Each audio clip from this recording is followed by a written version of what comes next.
क्या है और इनका तारुफ जानने के लिए हम बढ़ते हैं हमारे अयाज़ मदनी भाई की तरफ। अयाज़ भाई, अगर आप हज़रत सुहेब रूमी रज़ी अल्लाह तआला अन्हु का जामे माने तारुफ हमें ज़िक्र फरमाएँ, ताकि हमें पता चले कि हज़रत सुहेब रूमी रज़ी अल्लाह तआला अन्हु का ताल्लुक़ कहाँ से था और आप किस तरह बारगाह रिसालत में हाजिर हुए। तो एक मुख्तसर सा जामे माने तारुफ आप ज़िक्र फरमाएँ। अल्हम्दुलिल्लाहि रब्बिल आलमीन वस्सलातु वस्सलामु अला सय्यिदिल मुरसलीन अम्मा बाद फ़ाऊज़ु बिल्लाहि मिनश शैतानिर रजीम बिस्मिल्लाहिर रहमानिर रहीम।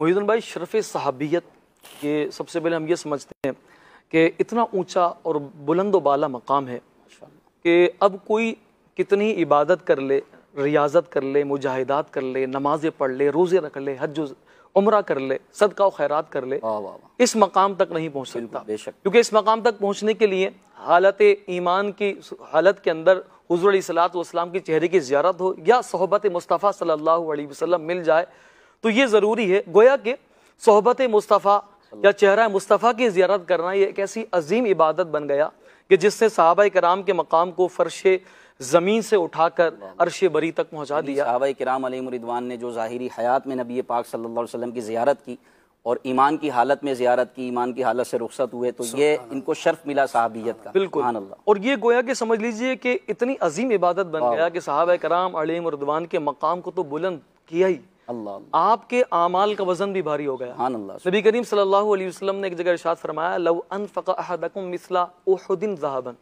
कि तुम में से अगर कोई शख्स ओहद पहाड़ के बराबर सोना खैरात करे और मेरा सहाबी सवा शेर जो खैरात करे, तो नबी करीम सल्लल्लाहु अलैहि वसल्लम फरमाया, मा बलगा मुद्दा अहदीम वला नसीफहु, फरमाया कि तुम्हारा ओहद पहाड़ के बराबर सोना खैरात करना मेरे सहाबी के सवा शेर जो को तो क्या वला नसीफा, उसके आधे को भी नहीं। अल्लाह अल्लाह अल्लाह। गोया कि शर्फ सहाबत इतना ऊंचा और बुलंद बाला मकाम बन गया कि सहाबा कराम अलैहिम रिदवान के मकाम को बड़ा बुलंद। क्या बात है। उन्हीं में एक सहाबी हजरत सुहेब रूमी रदी अल्लाह ताला, आपका पूरा नाम सुहेब बिन सिनान रूमी रदी अल्लाह ताला है। आप अपने वालिद की तरफ से जो है वो नमीरी थे और वालिदा की तरफ से तमीमी थे। नमीरी और तमीमी, जी हाँ, ये कबीले हैं। अच्छा। नमिर बिन साकित कबीला था, उनसे ताल्लुक़ आपके वालिद साहब का था, और इसी तरह आपकी वालिदा का जो ताल्लुक़ था वो कबीला तमीम से था।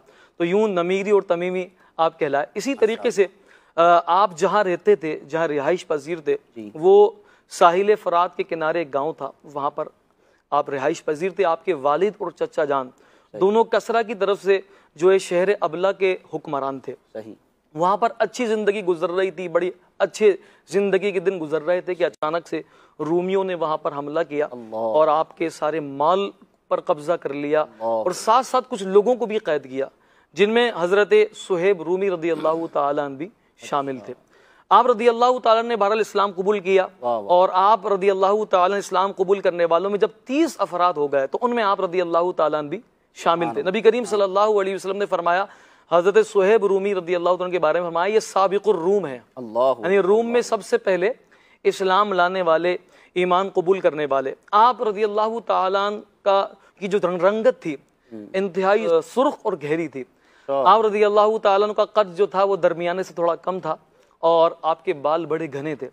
आप रदी अल्लाह ताला इंतहाई नरम दिल थे और बहुत ज़बरदस्त बेहतरीन तीरंदाज थे। नबी करीम सल्लल्लाहु अलैहि वसल्लम से आपको जो उल्फत और कुर्बत रही वो ये रही कि आप फरमाते हैं, नबी करीम सल्लल्लाहु अलैहि वसल्लम ने जब भी किसी लश्कर को रवाना किया ना जंग पर, तो फरमाते मैं भी साथ रहा हर उस लश्कर के अंदर। फिर आप इतने मोहतात आदमी थे कि नबी करीम सल्लल्लाहु अलैहि वसल्लम की अहादीस दीगर सहाबा ने भी रिवायत की, लेकिन आपकी जो खुसूसियत रही वो ये रही कि आप रदी अल्लाह ताला से किसी ने कहा कि जिस तरह दीगर सहाबा कराम अहादीस रिवायत करते हैं आप क्यों नहीं करते। सही। तो आप इतने मोहतात थे इस हवाले से, आप फरमाते हैं कि जिस तरह दीगर दूसरों ने नबी करीम सल्लल्लाहु अलैहि वसल्लम से हदीस सुनी, इसी तरह मैंने भी सुनी। सही। लेकिन फरमाते हैं मैंने नबी करीम सल्लल्लाहु अलैहि वसल्लम का फरमान सुना कि जिसने मुझ पर झूठ बांधा वो जहन्नम में जगह बना ले। तो आप फरमाते हैं कि लिहाजा मैं नबी करीम सल्लल्लाहु अलैहि वसल्लम की वही बात तुमसे बयान करूंगा जिसको मेरे दिल ने याद रखा और कानों ने हिफ्ज किया। तो ये आप और आपका ये एहतियात का एक पहलू था